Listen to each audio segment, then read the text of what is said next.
Silipin na natin ang mga naganap sa kamakailan lang na Seal of Good Local Governance 2024. Kung ano yan, panoorin natin to.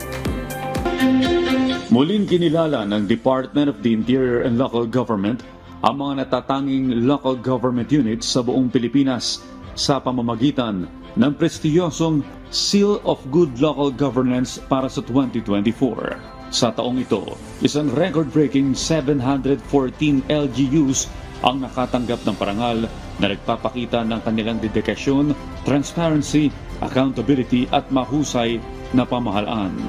Kabilang sa mga pinarangalan, 41 provincial governments, 96 city governments at 577 municipal governments ang nakatanggap ng award.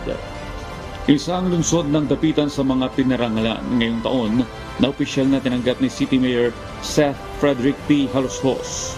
Tuwa po kami na sa buong Region 9, dalawa lang po na component cities ang nakasali, nakatanggap ng ganitong klaseng recognition coming from the ALG. We are not just here to be compliant, but we are here to achieve more and also to make history. Ipinakabot naman ni DILG Secretary John Vic Remulla ang kanyang pagbati sa mga pinarangalan at binigyan diin ang kahalagahan ng mahusay na pamamahala sa pagkakaisa ng komunidad at pag-unlad.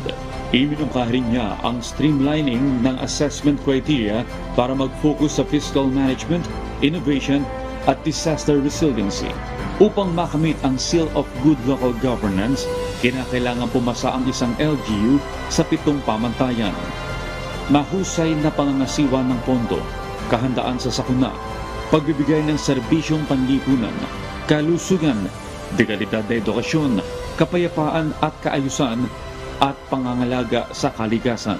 Kabilang din sa mga LGU na pinarangalan ang City of Dasmariñas, Quezon City, Caloocan, Malabon, Navotas at marami pang iba.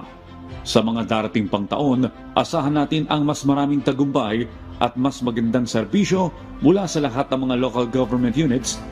Ang pagkilalang ito ay isang inspirasyon at gabay para sa mga lokal na pamahalaan na magsikap at maglingkod ng tapat at mahusay para sa kanilang nasasakupan.